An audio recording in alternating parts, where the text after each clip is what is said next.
K-Rock back with Mid-Atlantic Rock Reviews, another episode of Behind the Bands. This is a special episode because sitting in front of me is a band, Corrupt, that has been together for 30 years, which is mind-boggling. I'll give you the round of applause because there's nobody in the room here with us. So, can you guys each introduce yourselves, tell me your name, and just tell me what you play today? I'm Jeff Bonarski. I play guitar. Dave Beal, I play bass and backup vocal. Sean McCall, lead vocals. Carl Reichenbach, drums and vocals. Robbie Anderson, guitar. But we first saw you guys at the M3 Festival, I guess it was 2 years ago, instantly impressed. And the thing I want to ask you about first is your fan base. There is a throng of people out there. So talk a little bit about your fans. Well, our fans, we really don't even think of them as fans. Anybody who comes to Corruption knows we're all very close. We're like a tight-knit family. I mean, we grew up together. These guys have been in the band just as long. Jeff's been around as long, but me and Dave grew up ever since high school together, and I mean 9th grade and stuff. And Carl too, ever since I was like 17 years old. So, and Robbie's been in the band for about 12 years. 12. About 10, 12. And Jeff is recently acquired from us. So, I'm the baby. yeah, so he's the baby. But yeah, I can say definitely we are the last hair band that still has her hair from ball. From the 80s. No wigs, no weaves, no, it's all real. I don't wear this because I'm bald. I'm just hot, and I didn't color my hair today, so that's about it. So, but no, all our fans, they're just like family. I mean, We just accumulate a lot of them throughout the years. yeah, I mean, 30 years you gotta have somebody who likes you, I guess.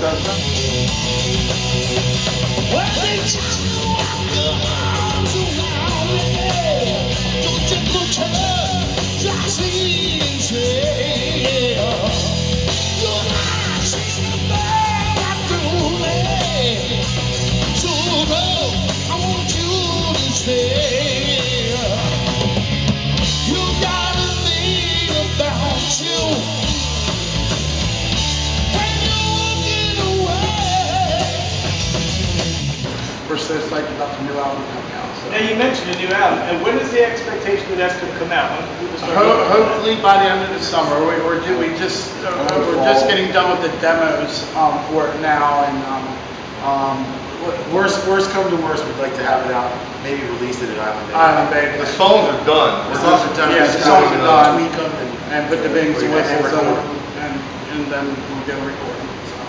Now, Island Bay Day, you mentioned that's a big show you guys coming up. Can you tell us a little bit about what's going on there? Well, you're only really supposed to play at Island Bay twice. 2 years. 2 years in a row, and then they rotate bands. It's our 4th year. We weren't even expecting to play it this year, and last year we weren't really expecting either. But they wanted us to come on early to try to get an earlier fan base to come out.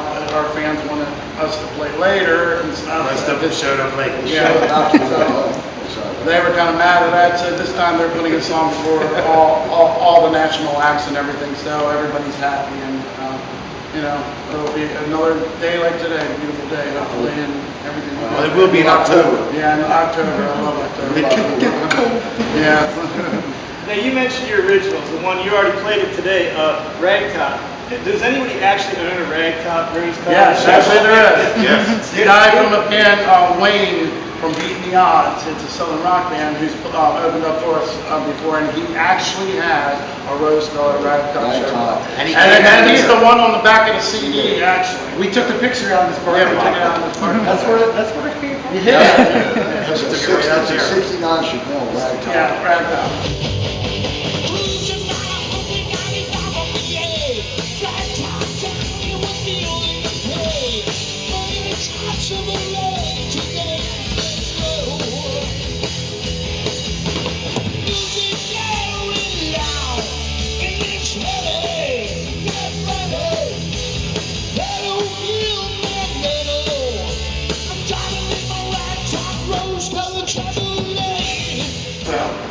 Maybe we'll get a Chevy endorsement. We'll all get free Ragtop Chevrolet. He wanted to take his car, he's got a hood that he's gonna put on it, and he said, we just got a knife and just get it off and make her up on the car. He said, you better do it, I'll just put another hood on it. On the liner notes of the new album, we're all going to be sitting in Pinto. Yeah, Pinto. Right, so I gotta write a song about a Top Pinto. four. You know, don't hit the back of a Pinto. Yeah. You know, like they said. Oh, Now, you guys mentioned your bandmate that you lost to Lou. We noticed that every time we see you dedicate a song to Lou. Is that song written for Lou, or is it just something that it's just tradition out there? It has little, like we say, is bings and whistles.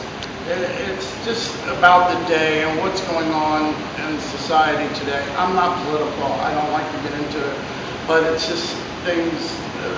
It's a song that I wanted to dedicate to Lou.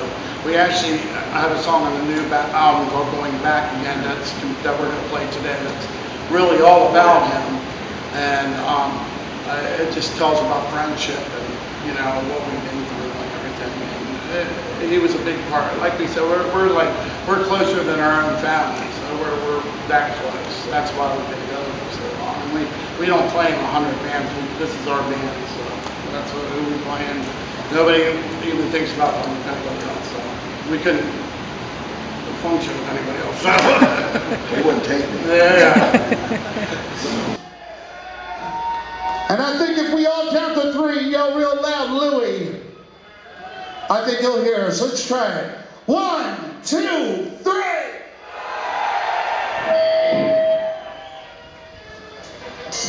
This is something we wrote, a call, The Calling.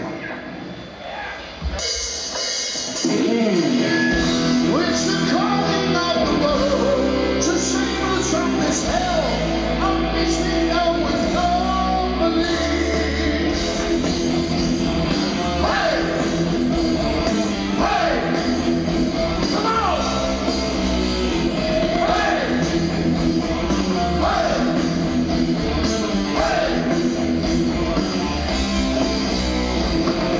Now, a little while ago, you referred a little bit to being a hair metal band. When you guys came out, I guess it was '82, hair metal was sort of underground, and then it became popular. And I guess now it's sort of like I'm noticing young people get into it. Oh, yeah. It's sort of can you talk about the evolution? You guys stayed the same since you came out? Except for the spandex, and I was about 100 pounds light.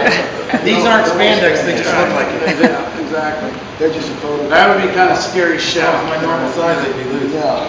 Yeah, I don't think we can wear spandex anymore, but I still have we one. thought about it. I still have Put one. eyeliner. I've got 11 pairs of spandex. I think the only ones that would really look good is Chef and Robbie and that kind of stuff. Yeah. So was there a dark time for a hair metal band? I mean, like going through 30 years. No, we kept. I don't There think was so. always. We kept the same metal that we played since we started this. We keep the same metal as we're going. Yeah, we never changed. We never We started. see all these bands changing. I mean, not covering the bands, but we do. We keep the genre that we started this music with. And it's working. I mean, people like it. We get up in the crowd and wow, I haven't heard Black Sabbath, Heaven and Hell in years. Yeah, they all say something from their childhood that they remember. And I mean, the 90s came around and people started cutting their hair and, you all are outdated and stuff. And, we kept on going and our fans stayed true to us. And now it's coming around again. So it's like we're almost at the right place at the right time right now. I mean, it's all coming back. Are you guys like at the pinnacle of your career right now? The new album coming out, or was there another era that like compares to where you are right now? Well, during that dark era you call, we wanted to write, but we really didn't. What can I say? Have the right people to write with, and this is the writing team right here. And we just kept on keeping the songs alive from the 80s, because like we said, it was a dark era where nobody was playing that kind of music at all, and we just kept it alive through it all, and it worked out just fine. We just hung in there, and Exactly what we do, man. so we instead of getting albums at that time like we should have, maybe we would have been further along by now. We kept all our favorites alive, through it all by covering all the songs. We do a couple 70s songs. It's a little bit there. Now- Stuff like that. That's the metal. And the scene is becoming full circle. Yeah. I mean, it used to Like be music. the Cage for a while and Free Festival, you know what I mean? Yeah, saw you guys hanging out I there. mean, We'll be there next year. You couldn't, Yeah, we're back. you couldn't play that festival without anybody wanting tickets to go to it, you know, there's a demand. Now, speaking of time passing technology-wise, have the instruments changed at all? Or is anything that you guys do change technology-wise with the Yes. set now?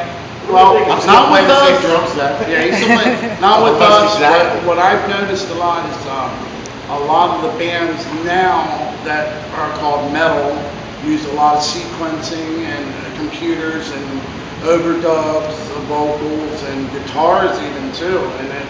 And we won't do that. We stay Well, true to I- the music. I went from 100 watts to 800 watts, so. So we stay true. If we can't play it on stage, then we don't play it, you know? And Now, we saw you guys at M3, we saw you play at M3, and we saw you hanging out at M3. Who do you like to see live? And I can ask any of you to jump in there. When you want to go to a show, who do you want to see? Dream Theater, Dream Theater, Dream We Theater. went and saw Dream Theater. Dream Theater was amazing. One of them, we saw Dream Theater. Hey, did you get that? Dream Theater, Dream Theater. yeah, we got pictures with them. Sensitive. I worship those guys. They were calling us Motley Crue and everything. I like the girls, Evanescence. Yeah, he likes the newer stuff. Some of it. But, I don't listen to it. And of course, you're made, you gotta love that. Yes. right, yeah. I like them up from Judas Priest, and I love Dream Theater, and I like I country like music. Queensryche a lot, and yeah, I like a little bit of everybody, you know, it's always, I mean, it's a different hat you put on when you're been a cover band as long as we have, and now that we're moving into, you know, our own stuff, it's, I'm glad that we aren't sounding like, you can't pick it out exactly what we're sounding like, and we just have it all inside of us, all the bands that we like, and somehow it comes out corrupt. But, you know, we have all our influences there. You want to make sure you get out and see Corrupt live. Now, where can folks get your music? Where's the best spot? Check it out. At shows At right shows, now, yeah. you can download it off their website. Reverb We have Nation. With what we got now, With the new form album we've comes got out, now. we got a full marketing campaign, so. It's gonna happen. That's We're having to get gonna- it in stores. The new one's gonna go in every marketing, train there is, and it's gonna go everywhere, and hopefully, you know, what the crowd response has been so far from it, we're real excited about it coming out, that, it'll be a fresh new metal for people to hear, so, that's what we're calling it, so. We want to thank Corrupt for taking the time to visit with us. Thank you, We want to guys. thank you guys for watching Behind the Bands. This is K-Rock from Mid-Atlantic Rock Reviews with Corrupt. Thank you guys very much.